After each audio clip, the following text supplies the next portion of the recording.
Hello friends, રૂપાસ Cook કિચનની અંદર આપનું સ્વાગત છે।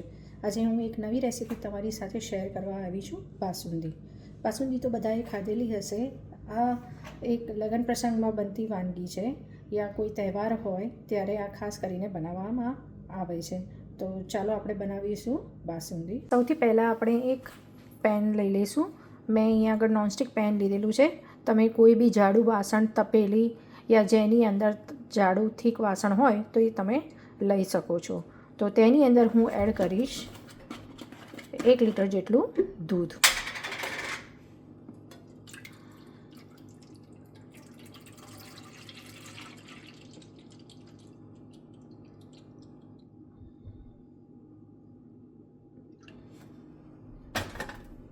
મેં અહીં 1 લીટર જેટલું દૂધ લઈ લીધેલું છે। આ દૂધને આપણે જ્યાં સુધી એક ઉભરો ના આવે ત્યાં સુધી તેને એક ઉભરો આવવા દઈશું। આપણે દૂધને આ રીતે વચ્ચે વચ્ચે હલાવતા રહીશું, જેથી કરીને તે નીચે ચોંટી ના જાય।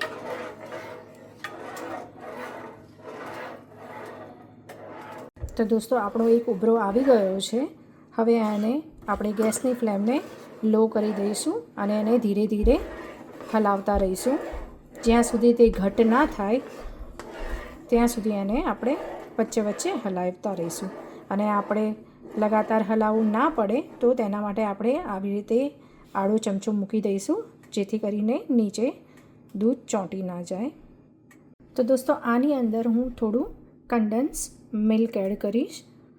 આ એક ઓપ્શનલ છે, તમારે એડ કરવું હોય તો કરી શકો છો, જેથી કરીને દૂધ જલ્દી ઘટ્ટ થઈ જાય। તો મારી જોડે અત્યારે અવેલેબલ છે, તો મેં થોડું કન્ડેન્સ્ડ મિલ્ક એડ કર્યું છે। તમે ના ઉમેરો તો બી ચાલી શકે છે। હવે એને આ રીતે ધીરે ધીરે હલાવતા રહીશું, જ્યાં સુધી તે ઘટ ના થાય ત્યાં સુધી તેને હલાવતા રહીશું। આ દૂધનું પ્રમાણ ત્યાં સુધી ઘટ ના થાય કે જ્યાં સુધી તે અડધું થઈ ના જાય ત્યાં સુધી તેને ઘટ થવા દઈશું। તો દોસ્તો, સાઈડમાં જે આપણી મલાઈ બની છે તે બી આપણે ઉખાડતા રહીશું અને એમાં એડ કરતા રહીશું, જેથી કરીને આપણું દૂધ છે એ વધારે સરસ ઘટ થઈ જાય। આ રીતે એને વચ્ચે વચ્ચે હલાવતા રહીશું।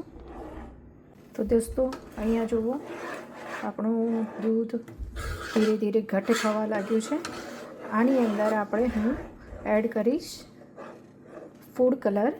મારી પાસે અહીંયા મેં ફૂડ કલર છે, તે ફૂડ કલરની અંદર મેં થોડું મિલ્ક એડ કર્યું છે। આ એક ઓપ્શનલ છે, આની જગ્યા ઉપર તમે કેસર બી લઈ શકો છો। તો મેં અહીંયા એક ફૂડ કલર એડ કર્યો છે, એની અંદર મિલ્ક એડ કરીને મેં પલાળી રાખેલો હતો, એને હું આની અંદર એડ કરીશ, જેથી કરીને સારો બાસુંદીનો કલર આવે। અંદર હું થોડી ઇલાયચી પાવડર એડ કરીશ અને મારી જોડે અહીંયા આગળ ડ્રાયફ્રૂટ છે, એ મેં ડ્રાયફ્રૂટ એડ કર્યા છે। એ તમે તમારું ઓપ્શનલ છે, તમે જે બી ડ્રાયફ્રૂટ્સ એડ કરવા હોય તે કરી શકો છો। અને હવે તેને ઉકળવા દઈશું। તો દોસ્તો, અહીં આપણી બાસુંદી ધીરે ધીરે ઘટ્ટ થવા લાગી છે।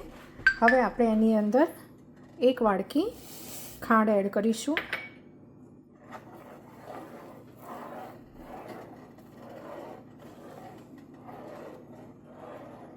ખાંડ તમારી રીતે ટેસ્ટ પ્રમાણે યુઝ કરી શકો છો, પણ આટલી બાસુંદીની અંદર મારું માપ 1 વાડકીનું છે, તેથી મેં 1 વાડકી ખાંડ લીધી છે। દોસ્તો, અહીં આપણી બાસુંદી ઉકળવા લાગી છે અને ઉપર એનું સ્ટ્રક્ચર જુઓ તમે, ઉપર સરસ મલાઈ થવા લાગી છે અને ઘટ થવા લાગ્યું છે। અહીંયા દેખો, આપણી બાસુંદી ઉકળીને અડધી થઈ ગઈ છે।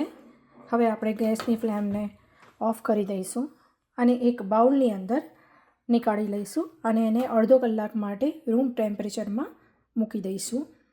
અહીં આપણી બાસુંદી બાઉલમાં નીકાળી લીધેલી છે અને આપણે તેને ઠંડી થવા માટે અડધો કલાક રૂમ ટેમ્પરેચરમાં મૂકી દઈએ છીએ। આપણી બાસુંદી બનીને તૈયાર થઈ ગયેલી છે। ફ્રીજમાંથી આપણે એને બહાર નીકાળી દઈશું અને જો કેટલી ઘટ્ટ થઈ ગયેલી છે અને કેટલી ક્રીમી છે.